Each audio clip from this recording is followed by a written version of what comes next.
Hello and welcome to National Focus. I am Julian Morris. In the headlines, Dominica reaffirms ocean conservation commitment on World Oceans Day. Tourism awareness program promotes wellness tourism growth, and Paix wins primary school's Kweyol spelling bee. The details of the headline stories and more when we return.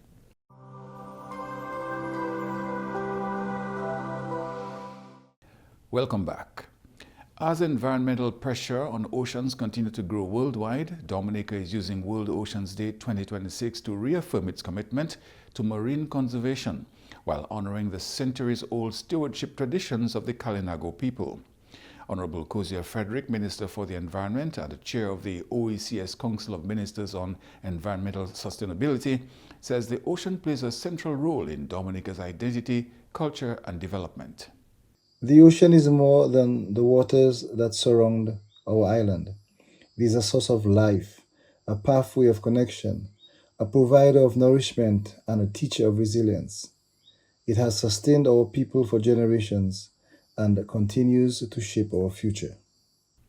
The minister also paid special tribute to the Kalinago people, the first inhabitants of Dominica, whose relationship with the sea reflected principles of sustainability long before the concept became part of the modern environmental discourse. Long before the language of sustainability entered international discussions, my people understood what it meant to live in harmony with the ocean. The ocean was regarded as sacred, and its resources were used with respect, constraint, and responsibility. Minister Frederick also highlighted the rich maritime heritage of the Kalinago people.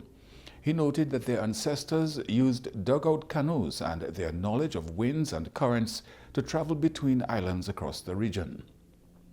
The minister also pointed to growing threats facing marine ecosystems, including climate change, coral reef degradation, marine pollution, and biodiversity loss. He stressed the need for collective action to address these challenges. As part of its response, the government continues to strengthen ocean conservation efforts. These include maintaining marine protected areas to conserve biodiversity, replenish fish stocks, and build ecosystem resilience. Minister Frederick also highlighted Dominica's establishment of the world's first sperm whale reserve. He described the initiative as a major step in advancing marine conservation and sustainable ocean management. The Sperm Whale Reserve reflects our determination to protect one of our region's most remarkable marine species while preserving the natural heritage that distinguishes Dominica globally. It is a powerful example of how conservation, sustainable development, and national identity can work together.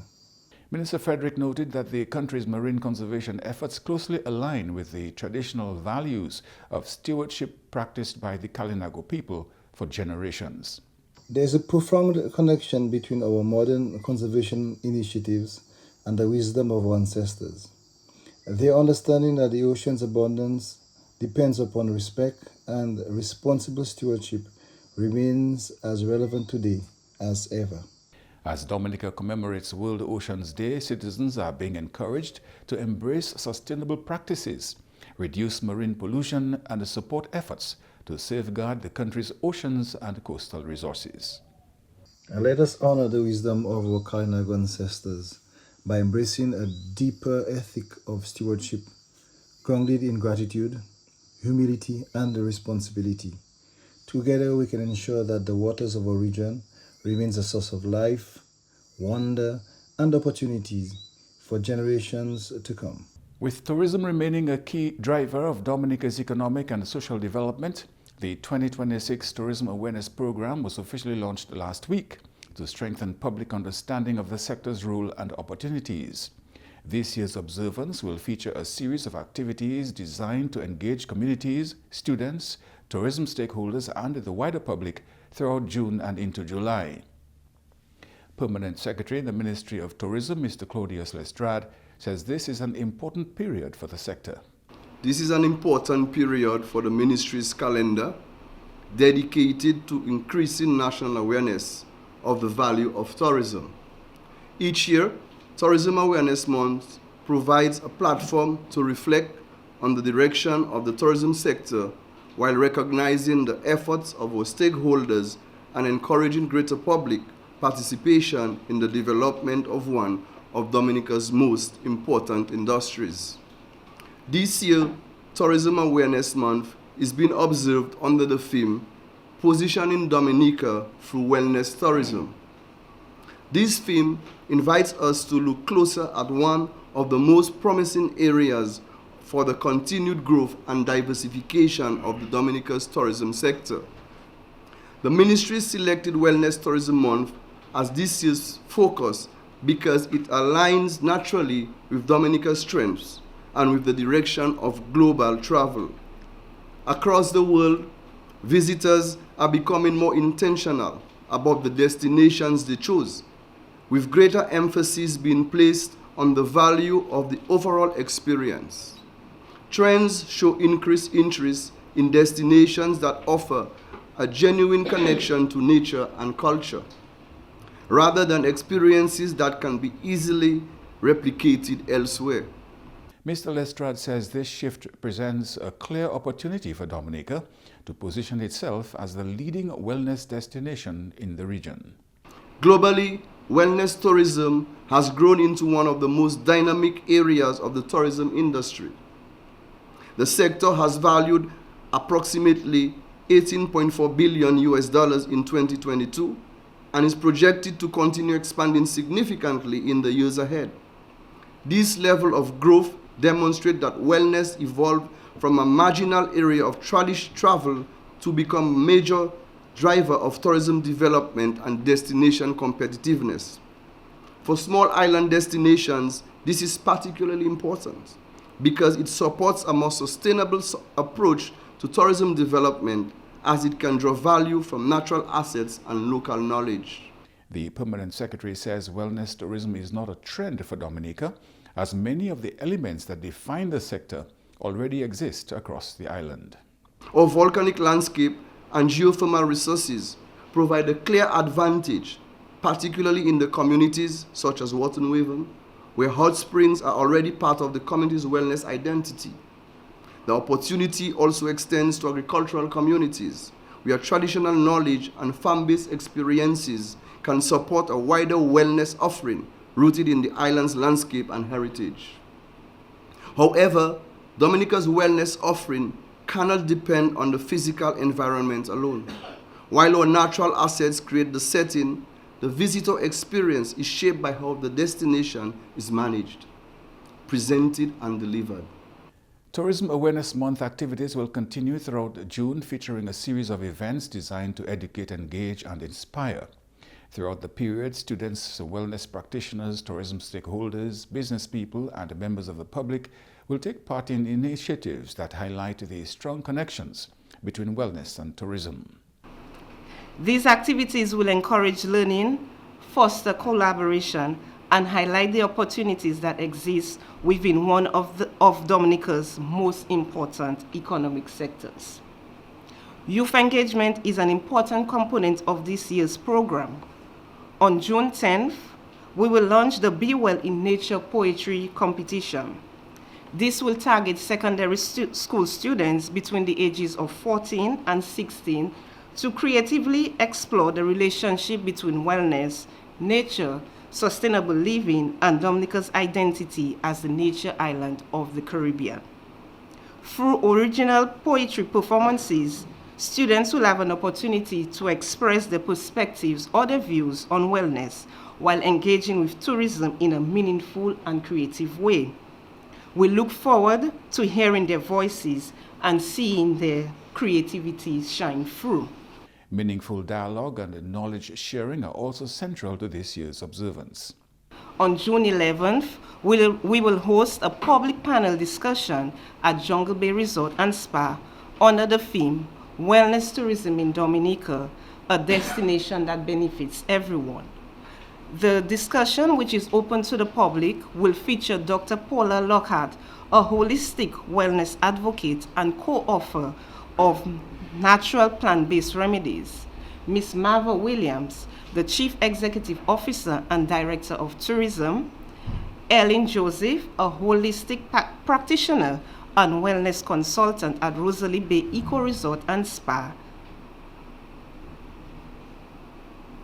Tony O'Kinner, wellness practitioner at the Intercontinental Cabris Resort and Spa, and Ronald Deja, a herbalist and the president of the Dominica Herbal Business Association.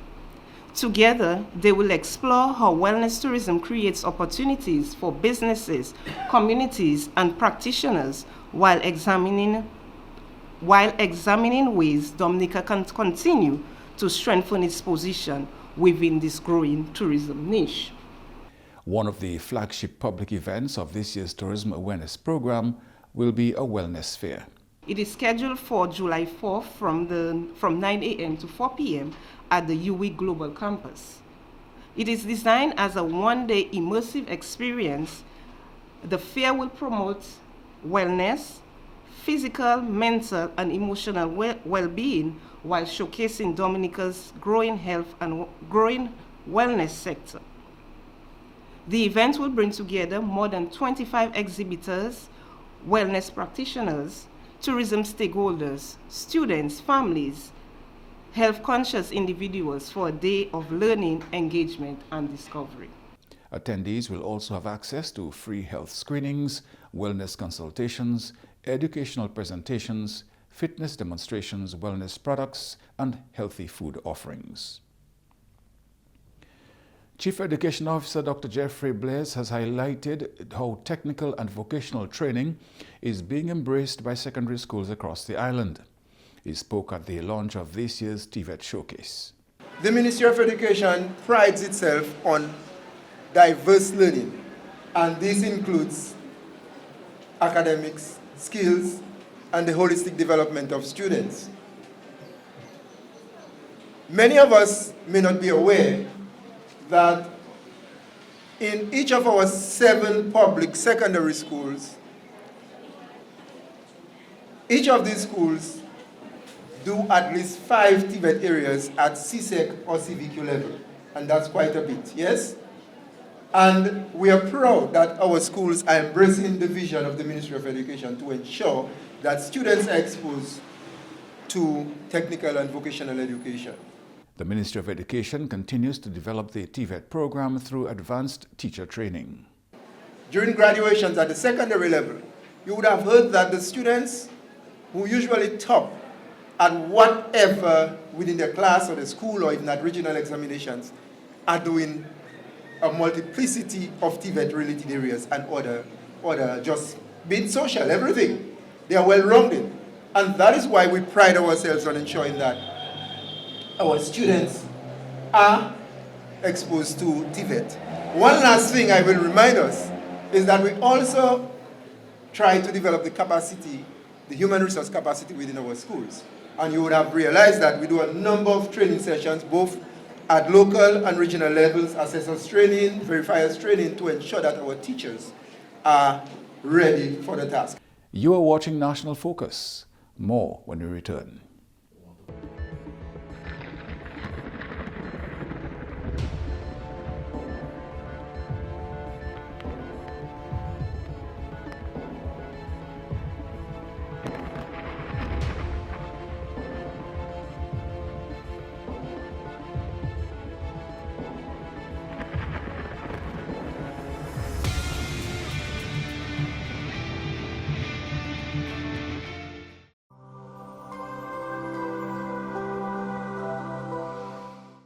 Welcome back. With the next national budget now in development, discussions are underway across Dominica to gather public input on the economic and social priorities that will guide government spending in the coming year. The latest consultation was held in Portsmouth, where residents raised a range of issues, including economic development, infrastructure, agriculture, housing, and public services.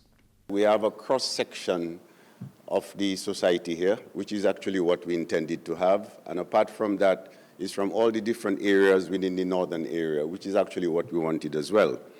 Now, we're bringing this year's, we're preparing this year's budget on the backdrop of what's happening internationally. And we cannot be preparing a budget in isolation. We have to appreciate what's happening internationally. Despite ongoing global challenges, the latest IMF report indicates that Dominica recorded a 5% economic growth in 2025. Now, that economic growth was most probably due, not most probably, was actually due to the increasing numbers we had in tourism, for one, also in the amount of activity going in the construction sector, whether it's public or whether it's private, and also because of all the investment that we've been making. So that definitely accounted for the 4.5 economic growth that we experienced in 2025, according to the IMF report. The upcoming national budget will be prepared within the context of continued global economic uncertainty.